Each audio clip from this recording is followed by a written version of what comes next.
Welcome to Donmar TV News Channel. Ayun, so meron nang South African variant, okay, tsaka may UK variant. Pero may isa pang luko-luko, na ginamit pang joke yan.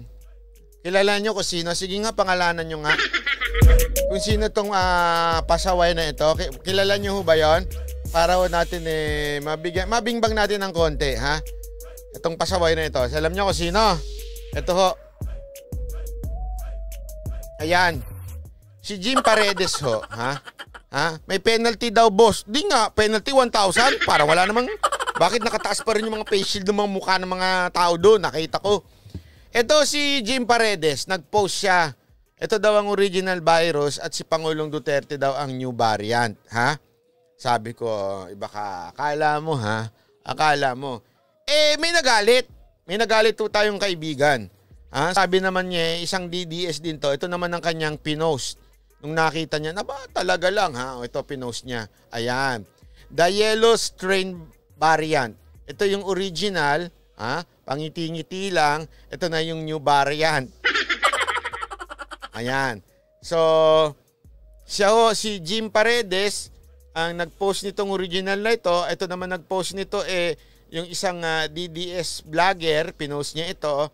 At sabi niya, itong si Jim Paredes daw noon, bait-baitan, original virus, bait-baitan, panayang comment, panayang paninira sa ating gobyerno, mga negatibo. Tapos, ngayon ito daw siya, new variant, okay? Ngayon lang, gusto ko lang sabihin, ayan o, okay, o yan. Para malinaw lang, nagre-react lang naman yung isa nating kababayan, ha? Okay. Maganda kasing umepal, Jim Paredes. Ikaw naman, maepal ka naman. Alam naman natin. Huwag ka kasing, alam mo, kung ako sa'yo, tumahimik ka na lang. Kasi babalik yung ube. Oo, promise, masisira ka dyan. Kahit anong gawin mo, wala ube. Para mo lang ibinabalik yung yung multo na dinanas mo. Yung bangungot na dinanas mo, para mo lang ibinabalik. Kaya kung ako sa Jim Paredes, quiet na lang, silent. Ay, ano ba yun? Huwag ganun talaga. Silent ko na lang, Jim Paredes. Ha? Wala matutuwa sa iyo sa ganun-ganon mo. Ay, nako. Kala nyo, ha? Bakit po ba pikon sa inyo si Pangulong Duterte? Ako tingin ko kasi... Tingnan mo, ha? Sino ang nag-feed nung pikon si Pangulong Duterte? Finid nung reporter? Malu, hindi siya sanay na... Halatang! May PR na Naku. Obvious na yan, Brad! Alam ko yung mga ganyan. Yung pa-PR na i-feed mo dun sa napupuna, hindi siya sanay na may sumasalungat. Oh. Kaya every time na merong pupuna o sumasalungat, umiinit yung ulo niya. Pero para kasi sa akin, alam ko na yon, gusto ko din naman iwasan, pero hindi naman pwede sa mga importanteng issues, hindi ako magsasalita. So ako, kahit alam ko na yung reaction, ginagawa ko pa din. Kasi para sa akin, inelect naman ako pareho niya. Oo, pero madam, inelect nga kayong pareho niya, pero meron kayong description, meron kayong panawagan sa bawat isa. Ibig sabihin, may job description kayo. Si Presidente, may job description. Ikaw, ang job description mo, is padakip butas. Ha? Kung sakasakaling mawala si Presidente, wag naman po sana, please naman, Lord, panakip butas ka.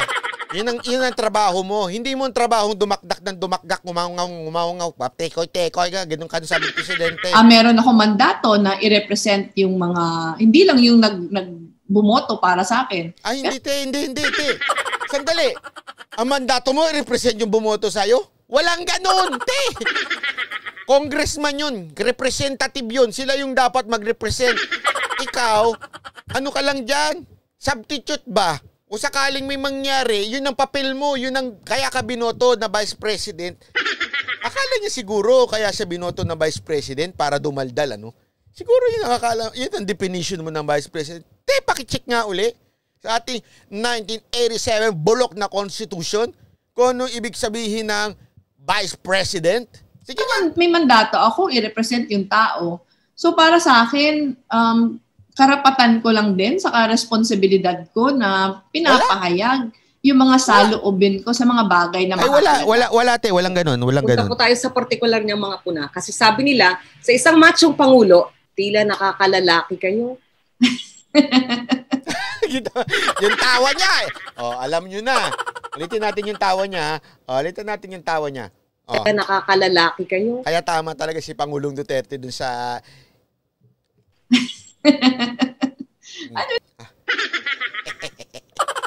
Para makita niyo yung ulo ko.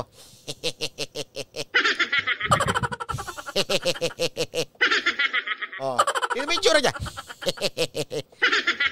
Tama talaga si Pangulong Duterte dun sa definition niya ng angelic face with a developed mind. Ano naman yun, Malu? Ako sa totoo lang, sinusubukan ko naman. Sa mga maliliit na bagay, sinusubukan kong wag nang masyadong mag-create ng controversy. Pero, halimbawa ngayon, yung bakuna, imposible naman na hindi ko parang mali na hindi ko sasabihin. Yun. Hindi ko magets bakit ang feeling niyang responsibilidad niya yung pumuna? Hindi ko magets responsibilidad niya yung pumuna sa Pangulo. Yun yung feeling niyang trabaho niya. Bakit ganun? Kailan ka ba nagkaroon ng trabahong punahin ng Pangulo, punahin ng mga issue? Alam mo, Madam, Madam Robredo, study our history. Ikaw ang pinakamadaldal na pinaka-negatibo, pinaka-ngaw-ngaw na Vice President. Yung aking mga puna. Kaya katuloy, ikaw din ang pinaka-hated Vice President.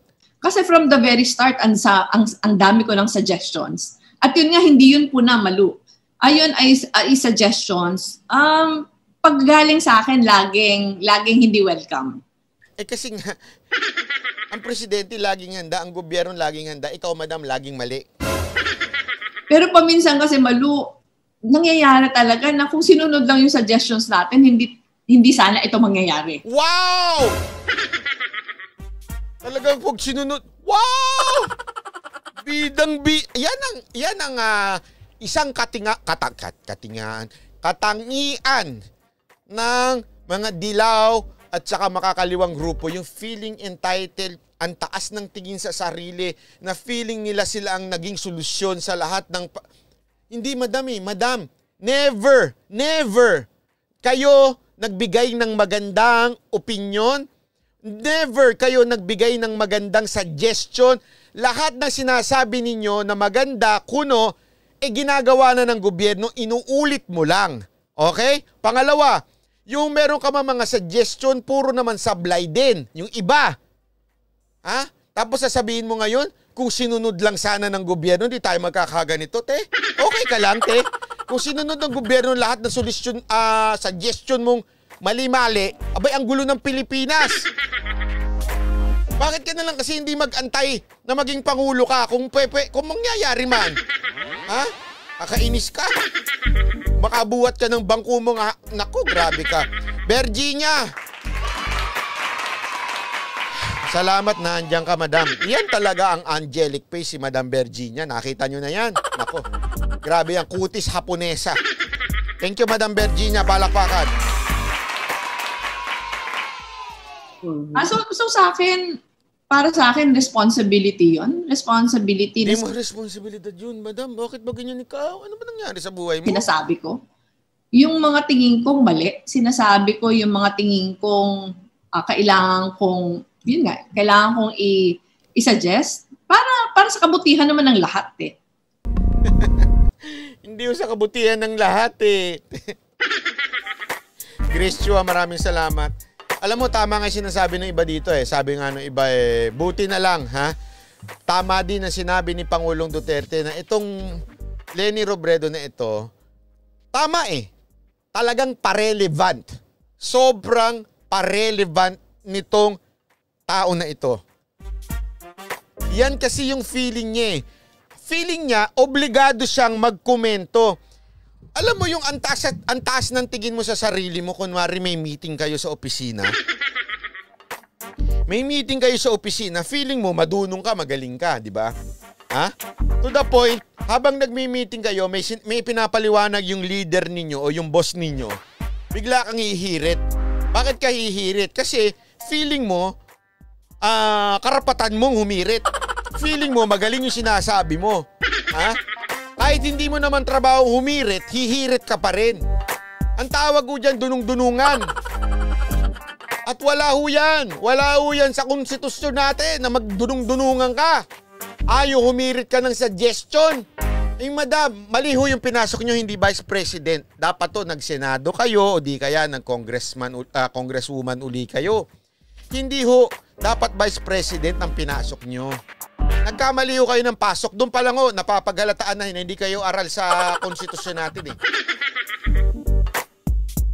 Medyo may problema ho tayo. Dahil sa kaugalian na feeling ninyo, lahat ng sinasuggest ninyo tama. Feeling ninyo, kayo lang nakaisip. Na ang tagal naman ng naisip yan, feeling ninyo. Wala eh. Ito lang ha. Ito ang talagang pinaka-negatibong oposisyon. Pag ito ay pinanalo ninyo, mga kababayan, at hindi ninyo kinontra, bahala ho kayo. Ha? Talagang ang bansa natin pupulutin hindi lang sa kangkungan, sa taihan pa. Pag ito naging pangulo, sa taihan tayo pupulutin lahat. Isipin mo, nandyan na yung vaccine, sasabihin mo sandali, easy. Hanap muna tayo ng recommendation from other groups, ha? Bakit? We need additional added layer. Kasi ihirit yung DOH niya, kunwari, ha? Madam, ginagamit na po ito ng ibang mga lahat to ng mga dalibhasa, sinasabi na okay na ito. Pati ho yung ating FDA, sinasabi na, kompleto na ng papel, maganda na, maayos na. Madam, simulan na natin, Mr. President. Kunwari, naging presidente siya, sabihin ng DOH niya, pwede ho, simulan na natin. Wait. Hingi tayong recommendation from other third-party doctors, ha? Habang yung mga nurse natin, araw-araw, bilang ang oras nila dahil hinaharap yung COVID. Hindi nga ako, ganyan ba gusto niyong presidente? Ewan ko sa inyo, ha?